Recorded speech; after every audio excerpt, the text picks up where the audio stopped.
Many people believe that honey is a healthier choice than sugar. You might hear this suggestion in a cafe when you order tea, or perhaps a friend recommends it for your morning oatmeal. The idea is quite common. People often reach for the honey jar, thinking they are doing something good for their bodies. They see it as a natural, wholesome alternative to the white crystals of table sugar. But is this belief truly accurate? Is honey really the superior option when it comes to our health? This is the central question we will explore.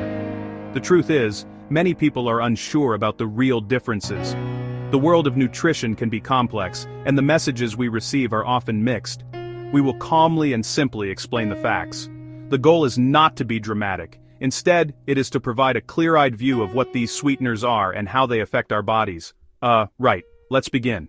When we speak of sugar, we are typically referring to common table sugar. The scientific name for this substance is sucrose. It is a simple carbohydrate, known for its intensely sweet taste. Sucrose is most often extracted from sugar cane and sugar beet plants. Refining isolates and crystallizes sucrose into the familiar white granules. The digestive system splits the sucrose molecule into two smaller sugars, glucose and fructose. Glucose is the primary fuel for your cells. It powers walking, breathing, thinking, and problem-solving. Fructose is handled differently. It travels first to the liver, which can convert some to glucose, store some as glycogen, or if storage is full, convert excess into fat. Imagine an afternoon slump. You drink a sugary soda.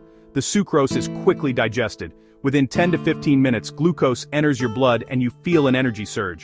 For a short while, you feel more alert.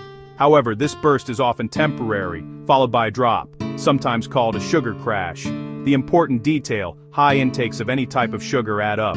Your body's handling of glucose and fructose is efficient, but excess over time can lead to problems we will cover shortly. Honey is a remarkable natural substance, a sweet, viscous food produced by bees. Foraging bees collect nectar and store it in a special stomach. Enzymes begin breaking down complex sugars even before returning to the hive. Back at the hive, bees pass nectar from bee to bee, adding enzymes, then deposit it into honeycomb cells and fan their wings to evaporate water. As water decreases, sugars concentrate and the liquid thickens. Low water content helps honey resist spoiling. Honey is primarily sugar, mainly fructose and glucose. Unlike sucrose, where they are bonded, in honey they are mostly separate, with about 17% water. It also holds trace minerals, vitamins, pollen, and small amounts of proteins. Some honeys contain antioxidants. Think of them as tiny protectors for your cells, neutralizing free radicals and helping limit minor cellular damage over time. Foods like blueberries and dark leafy greens are richer antioxidant sources. Honey contains some, but generally a quite small amount. It's a minor bonus, not a major health feature. To truly understand the differences, we will compare them directly using a common kitchen measure, the tablespoon. Honey is denser and heavier than granulated sugar. A tablespoon of honey contains more by weight. Sugar has air between crystals. First, calories. A tablespoon of sugar has about 49 calories. A tablespoon of honey has about 64. Spoonful for spoonful, honey provides more energy. Next, sugar content. Table sugar is virtually 100% sucrose, about 12.5 grams per tablespoon. Honey delivers roughly 17 grams, mainly fructose and glucose. The glycemic index ranks how fast foods raise blood sugar. Pure glucose is 100, sucrose around 65, and honey typically between 50 and 70, depending on its makeup. Some honeys may be slightly lower GI than sugar, but the difference is not substantial. Some find honey tastes sweeter and may use less. In equal tablespoons, honey has more calories and more total sugar. Keep this in mind for recipes and drinks. Whether you consume honey or table sugar, both ultimately raise your blood sugar. As glucose enters the blood, the pancreas releases insulin. Insulin acts like a key, unlocking cells so glucose can move in and be used for energy. After a meal, insulin rises to handle incoming sugar, then falls as glucose is cleared. This is a normal and healthy response. The concern isn't one spoonful, it's a pattern of frequent high sugar intake over time. Repeatedly high intakes can make cells less responsive to insulin, a state known as insulin resistance. The pancreas then works harder, which can contribute to complications. For example, someone who drinks several large sugary soft drinks every day adds significant sugar and calories. Over months and years, that constant sugar load can contribute to weight gain and raise long-term risks like metabolic syndrome, type 2 diabetes, and cardiovascular disease. This isn't about one spoonful of honey and tea, it's about the cumulative total of added sugars in your diet. One persistent myth is that natural automatically means healthy.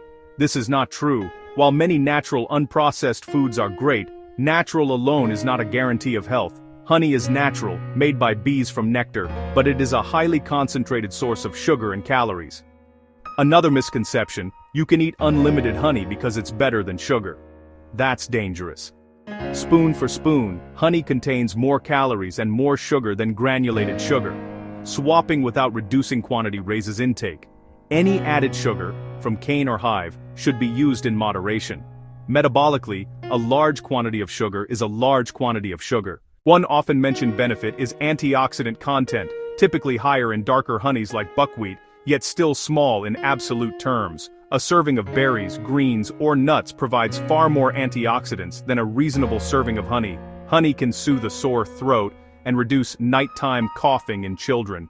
Important safety note: never give honey to infants under 1 year due to the risk of infant botulism.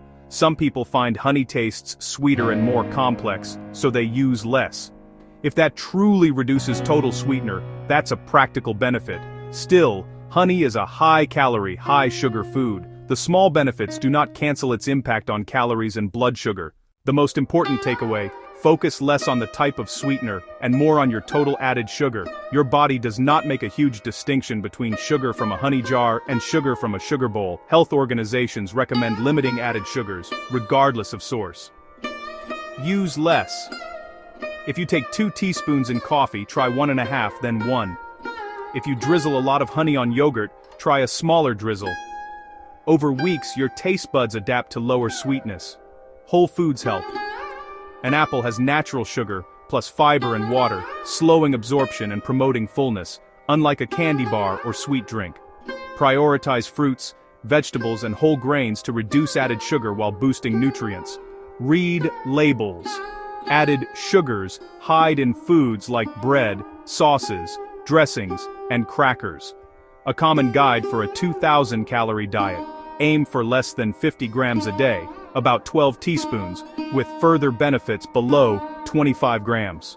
1 tablespoon of honey is already 17 grams. In the debate between honey and sugar, there is no clear winner, only shared characteristics. Both are concentrated sources of sweetness and energy that your body breaks down into glucose and fructose. Honey does offer small advantages: trace antioxidants and sore throat soothing, but they are minor. Spoonful for spoonful, honey contains more calories and more sugar than granulated sugar. Honey is not a miracle cure, and sugar is not a pure poison. They are sweeteners your body treats in very similar ways. The key is moderation. Enjoy small amounts if you wish, but focus on a diet rich in whole, unprocessed foods. That matters far more than choosing honey over sugar.